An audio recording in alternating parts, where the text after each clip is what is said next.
Hi everyone and welcome to the Board Wrap-Up Show for the month of February. Board of Education met on February the 14th, discussed a number of things. And Dr. David Pennington not with us today. We have instead Mike Simpson, Assistant Superintendent of Ponca City Public Schools, and this is Mike's first chance to do a little TV with us, and we welcome you to that role. Dr. Simpson has been with the Ponca City Schools. I think this is your third year, right, Mike? Third year. And time flies by very, very quickly, but if you've had any dealings with our schools, you've met Mike and know what a nice person he is, and certainly what a good job he's been doing. I say that, and now I want to jump into something real quick, Mike. We've had so much snow the last few days. I know a lot of people are wondering how we're going to make up these days. Well, Phil, the thing that we're trying to do is hope, number one, that we don't have any more snow days. We have, because of the number of days that we have on our school calendar, we don't have to make up the student days if we don't have any more snow days, and that's our plan. We will have our teachers come back for 2 additional contract days, but as it stands right now, with no more snow days, we will not have to add any student days to the calendar. Contrary to what a lot of people probably think, because we did miss some days in there, but if we don't get any more the rest of the year, we're okay then. Yes, and we do not want to go on Saturday. That we're not going to go on Saturdays. We're not going to go on spring break. If we have to add days, we will look at that at the end of the calendar. Okay, so there you go. If we don't get any more bad snow days, then we're in good shape. I tell you, that's a hard decision. A lot of people may not realize you're very involved with that decision, and it's not an easy thing to call off a school day. I think probably the last couple of weeks, though, it was a little easier than normal. Well, some of them were. The last day, I know there was some concern about us not going last Friday. And our grounds crew had done a tremendous job getting our facilities ready. We had plowed the parking lots and we'd shoveled the sidewalks around the schools.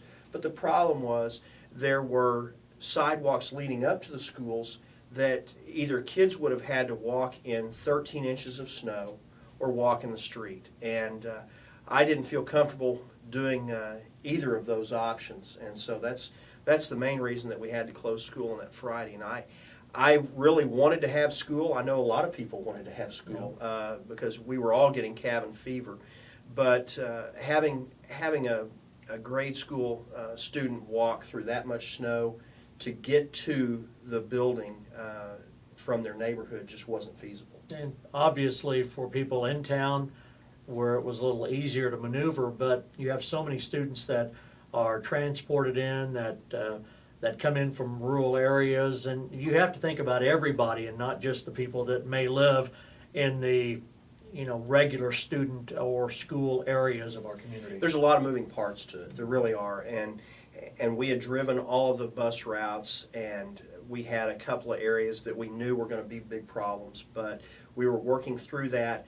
But it came down to, as much as anything, the pathways to the schools for our walkers, and we have a lot of those. And with the temperatures the way they were, and with the snow as deep as it was definitely you talk about 100-year floods. I think maybe we need to start talking about 100-year snowstorms. Got it all in 2 weeks, and I guess the good news is maybe it's all over with. But again, your students will not be required for extra days if we do not have to cancel any more schools. So that's good news.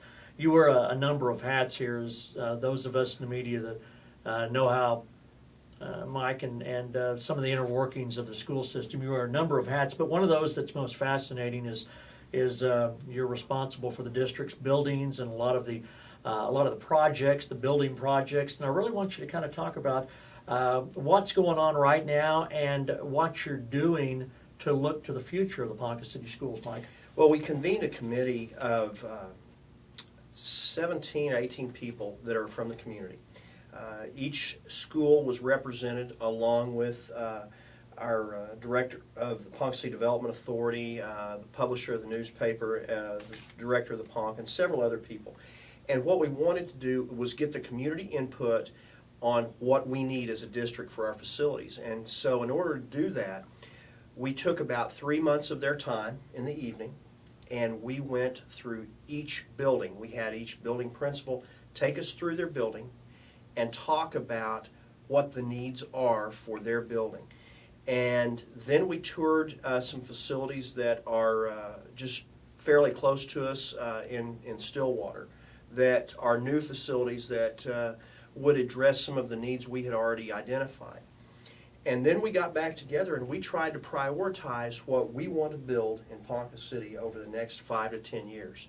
And then give those recommendations to the Board of Education.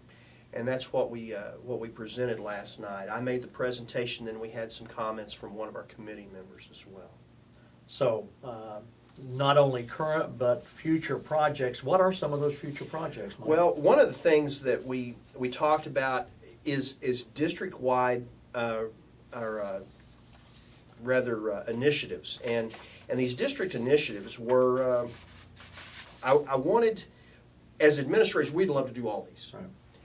But when you have finite resources, you have to prioritize. It's just like your household, and when things get toward the end of the month, you know, sometimes you have to look at some of your priorities until the paycheck comes in.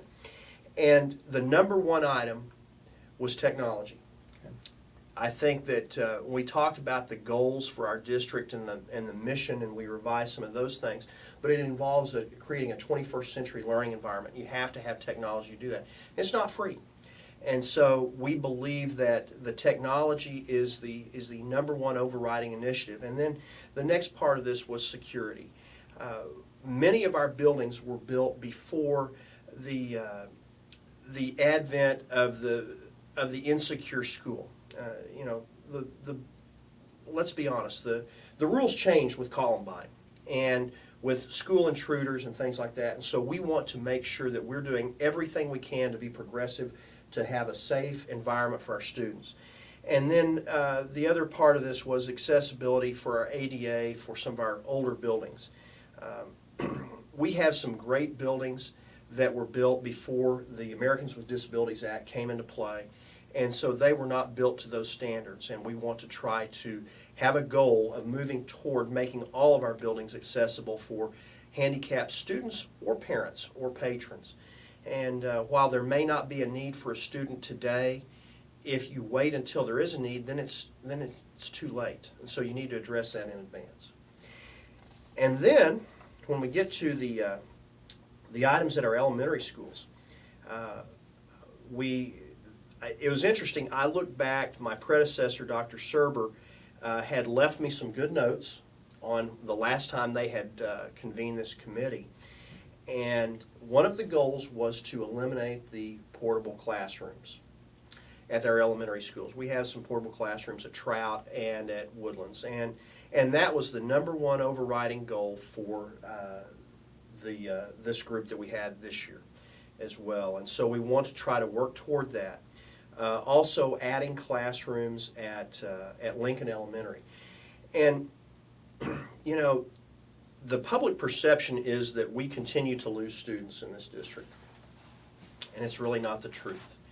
Our attendance has leveled off. We've settled in pretty good at around 5,100 to 5,200 students, and with that, now we need to look very carefully at what our needs are in each elementary school as far as classroom space. And so those were the items that were identified at the elementary school as the top two.